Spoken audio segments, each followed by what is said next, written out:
Hello anime lovers, आज हम शुरू करेंगे डीमन स्लेयर के सीजन 4 को, जिसमें हमें देखने को मिलेगा हशीरा ट्रेनिंग आर्क। तो चलिए शुरू करते हैं इस नए सीजन को। एपिसोड नंबर 1 के साथ एपिसोड की शुरुआत में हम एक पुराने कैसल को देखते हैं जो कि जंगल के बीचों बीच में है, क्योंकि ये जगह सुनसान है। तो डीमन ने इसे अपना अड्डा बना लिया था और वह आसपास के गांव वालों को किडनैप करके यहाँ ला रहे थे। इनसे निपटने के लिए विंड हशीरा सानेमी और सरपेंट हशीरा ओबेनाइल जाता है। इनके साथ 2 लो रैंक डीमंस स्लेयर्स भी थे। तभी ये लोग एक डीमंस को देख लेते हैं जो कि एक लेडी को किडनैप करके ले जा रहा था। उसका पीछा करते हुए ये लोग भी कैसल के अंदर चले जाते हैं, लेकिन कैसल में कई सारे डीमंस छुपे हुए थे जो कि इन पर अटैक कर देते हैं। लेकिन दोनों हशीरा उनकी गर्दन काट के उन्हें मारना शुरू कर देते हैं। हम देखते हैं कि हशीरा के सामने ये मामूली डीमंस कुछ भी नहीं थे। हाँ, शिराज बाकी दोनों डीमन लेयर्स को बाहर जाने को बोलते हैं, क्योंकि उनके रहने से ये ठीक से लड़ नहीं पाएंगे। ये जगह काफी अजीब थी, क्योंकि इन्होंने कभी इतने डीमंस एक जगह पर नहीं देखे थे। अब उस लेडी की चीख सुनकर सनेमी ऊपर जाता है, तो वहाँ बहुत सारे डीमंस बैठे हुए थे। सनेमी विंड ब्रीदिंग के सेकंड फॉर्म का यूज कर उन्हें मार देता है। फिर ओबेनाइल का 5th फॉर्म यूज कर बाकी बचे डीमंस को काट डालता है। और इस फाइट सीन का एनिमेशन गजब का था। वो डीमंस अब समझ जाता है कि ये दोनों कोई मामूली डीमंस स्लेयर्स नहीं है, बल्कि जरूर हशीरा हैं, और वो तुरंत यहाँ से भागना शुरू कर देता है। सानेमी उसका पीछा करता है, लेकिन डीमंस कीड़े मकोड़ों की तरह उसके सामने आते ही जा रहे थे। कैसल के बाहर इन्हें थोड़े अलग तरह के डीमंस मिलते हैं। ओबेनाइल मी से कहता है कि वह जाकर उस औरत को बचाए। इन डीमंस को वह अकेला संभाल लेगा। ओबेनाइल सरपेंट ब्रीदिंग का 3rd फॉर्म यूज करता है और इन सभी डीमंस को काट देता है। सनेमी भी विंड ब्रीदिंग का 4th फॉर्म यूज कर बाकी डीमंस का सफाया कर देता है। अब ये देख वो डीमंस खुद ही इस औरत को फेंक देता है, पर ओबेनाइल कर लेता है। फिर दोनों हशीरा उस डीमंस का पीछा करते हुए जब उसके घर के अंदर कूदते हैं तो ये अपने सामने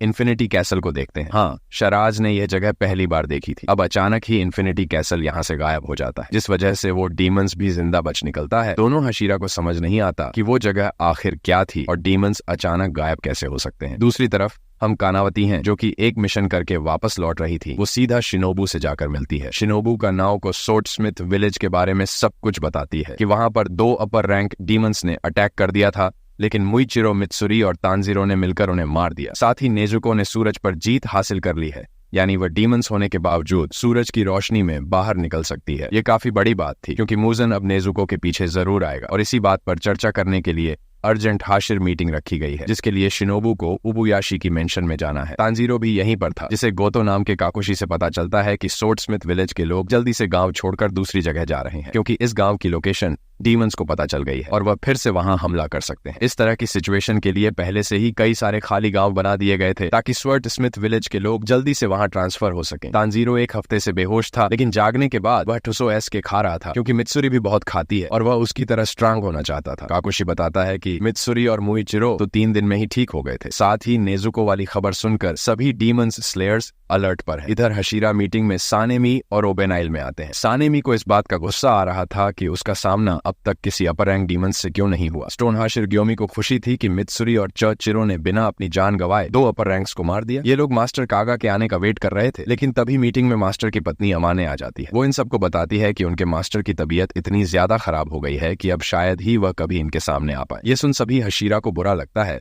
और ग्योमी मास्टर की अच्छी हेल्थ के लिए प्रार्थना करता है। अमाने कहती है कि नेजुको ने सूरज पर जीत हासिल कर ली है। अब मुजन किबुत्सुजी जरूर नेजुको को लेने आएगा, ताकि वो भी उसकी तरह सूरज पर जीत हासिल कर सके, यानी कि जल्द ही इनका सामना मुजन से हो सकता है। अमाने को यह भी पता चला है कि लड़ाई के दौरान मित्सुरी और मूचिर के चेहरे पर एक निशान आ गया था। वो जानना चाहती है कि उन्हें यह निशान कैसे मिला। सोकू पीरियड के समय फर्स्ट ब्रीदिंग यूज करने वाले तलवारबाजों ने मुजन को लगभग मार ही दिया था, तब उनके शरीर पर भी स्पेशल निशान प्रकट हुआ था। ये सुन हशीरा चौंक जाते हैं, क्योंकि उन्हें कभी भी ऐसे निशान के बारे में नहीं बताया गया। अमाने कहती हैं कि उन्हें भी नहीं पता कि यह सच में होता है या सिर्फ यह कहानियां हैं। इस बारे में सिर्फ एक किताब में लिखा हुआ है कि जब यह मार्ग किसी इंसान पर प्रकट होता है तो उसके आसपास वाले लोगों पर भी यह निशान आ जाता है। अमाने आगे बताती है कि इस जनरेशन में जिसे सबसे पहले यह मार्ग मिला था वो कोई हाशिर नहीं था, उसका नाम है तांजीरो। लेकिन तांजीरो यह एक्सप्लेन ही नहीं कर पाया कि यह निशान प्रकट कैसे होता है, इसीलिए वह मित्सुरी और मुइचिरो से पूछना चाहती है। अब मित्सुरी भी तांजीरो की तरह बड़बड़ करने लगती है, जो कि किसी को समझ नहीं आता और सब उसे घूरने लगते हैं। इसके बाद मुइचिरो बोलता है कि उसे तो पता भी नहीं चला था कि उसके चेहरे पर कोई मार्क आया है। लड़ाई के दौरान उसे जहर दे दिया गया था, जिससे वह हिल भी नहीं पा रहा था। एक बच्चा उसकी जान बचाने की कोशिश में खुद मरने वाला था। उसी समय मुइचिरो की खोई हुई मेमोरीज भी लौट आई थी।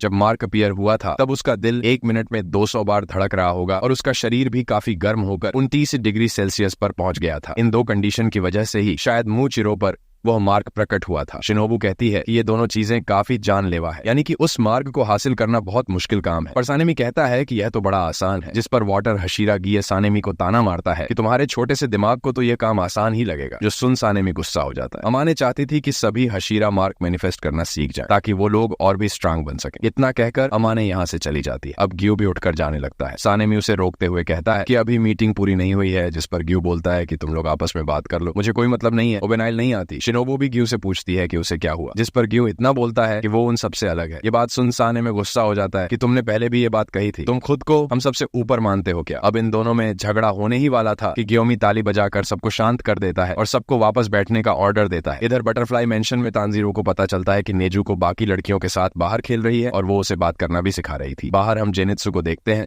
जो कि एक मिशन पूरा करके लौट आई था। तीनों लड़कियां उसका स्वागत करती हैं और फिर नेजू को भी बाहर आकर जेनित्सु को वेलकम बैक कहती है। जेनित्सु ने पहली बार नेजुको को दिन में देखा था और उसकी आवाज सुनकर वो पूरा पागल ही हो जाता है और चिल्लाने लगता है। वो नेजुको के पास आकर कहता है कि तुम मेरे लिए बोलना सीख गई, ये तो कमाल है, जल्दी मुझसे शादी कर लो, मैं रोज तुम्हें सशी खिलाऊंगा, चलो घर बसाएं। इसके बाद नेजुको कहती है कि वेलकम बैक इनोस सुके, यानी कि उसे जेनित्सु का नाम तक नहीं पता था। ये सुन जेनित्सु बहुत ज्यादा गुस्सा हो जाता है और बोलता है कि वह सुअर का बच्चा कहाँ है, मैं उसे मार डालूंगा। हमें पता चलता है कि इनोस के सुबह से ही नेजुको को अपना नाम रटवा रहा था। खैर हेगनजुका यहाँ तांजीरो की तलवार लेकर आता है, जो कि बहुत ही कमाल लग रही थी। ये वही योरी वाली तलवार है जो तांजीरो को मिली थी। उस पर रेंगोकू का सोर्ड गार्ड भी लगा हुआ था और तलवार पर स्ले लिखा हुआ था। हेगस का बता है कि यह तलवार काफी हाई क्वालिटी स्टील की बनी है, इसे चलाने वाला जरूर बहुत ताकतवर रहा होगा। यह तलवार रैंकिंग सिस्टम से भी पुरानी है, क्योंकि अब तो हर हशीरा की तलवार पर डिस्ट्रॉयर ऑफ डीमंस लिखा जाता है। तांजीरो पूछता है कि लड़ाई के समय तो तलवार पर यह नहीं लिखा हुआ था, जिस पर हेगस का गुस्सा हो जाता है और कहता है कि तुम लोगों ने तलवार पूरी होने ही कहाँ दी थी। इसे धार करने के चक्कर में मेरी इतनी पिटाई हुई है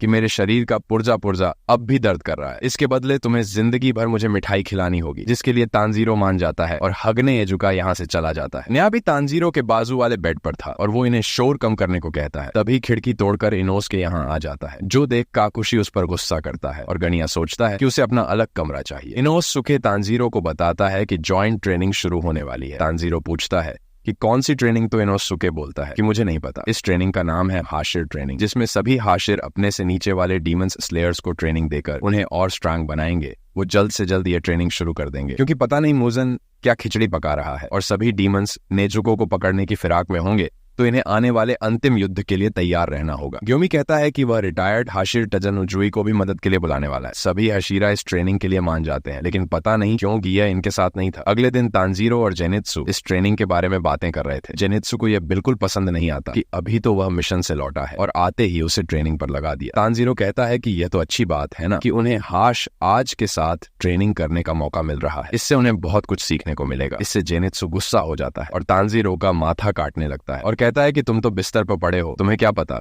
कि हम पे क्या बीत रही है, अब से हमारी दोस्ती खत्म। इतना कह के जेनित्सु जाने लगता है, पर तांजीरो उसे थैंक यू बोलता है कि लड़ाई के दौरान तांजीरो के पैर भी नहीं हिल पा रहे थे, लेकिन जेनित्सु की सिखाई ठंडर ब्रीदिंग की वजह जैसे वो डीमंस को पकड़कर उसका गला काट पाया। इसी तरह हशीरा ट्रेनिंग भी उनके बहुत काम आएगी। अब खुद की तारीफ सुनकर जेनित्सु का सारा गुस्सा गायब हो जाता है और वो खुशी खुशी ट्रेनिंग पर जाने लगता है। इधर टेंज उजुई स्लेयर्स को कड़ी ट्रेनिंग करवा रहा था। वो सब बुरी तरह थक गए थे, लेकिन उजुई उन्हें भागते रहने को कहता है, क्योंकि ये तो बेसिक स्टेमिना ट्रेनिंग थी। उसके बाद वाले हशीरा तो इनकी चटनी बना देंगे। यहाँ पर उजुई की तीनों वाइफ्स भी आई हुई थी और सबके लिए खाना पका रही थी। उजुई से छूटने के बाद इन सबको मुइचिरो से ट्रेनिंग लेनी होगी, जो होगी मूवमेंट ट्रेनिंग, फिर मित्सुरी की फ्लेक्सिबल ट्रेनिंग, इसके बाद ओबाई की तलवारबाजी ट्रेनिंग, फिर सानेमी की एंडलेस स्ट्राइकिंग ट्रेनिंग और आखिर में गोमी की मसल ट्रेनिंग। हाशिर भी इस बहाने खुद को ट्रेन कर रहे थे ताकि अपने डीमन स्लेयर मार्क को मैनिफेस्ट कर सकें। शाम को तांजीरो के पास एक कासुघाई क्रो आता है और उसके सिर पर चोंच मार के उसे एक लेटर देता है। ये लेटर मास्टर कागा ने भेजा था, जिसमें लिखा था कि सिर्फ ग्यू है जो हशीरा ट्रेनिंग में हिस्सा नहीं ले रहा। दूसरी तरफ हम लेडी तमायो को देखते हैं, जिसकी विंडो पर एक कासुगाई क्रो आता है। तमायो को यकीन नहीं होता कि डीमंस स्लेयर्स ने उसे कैसे खोज लिया, क्योंकि तमायो का घर तो हमेशा ही छुपा रहता है। ये क्रो मास्टर कागा ने भेजा था, जो लेडी तमायो से कहता है कि उन्हें डरने की जरूरत नहीं है, वो उसकी मदद मांगने आया है। डीमन लेयर कॉर्प्स में भी एक लड़की है जिसे डीमंस की बॉडी की काफी जानकारी है। ये चाहते थे कि तमायो भी उसके साथ मिलकर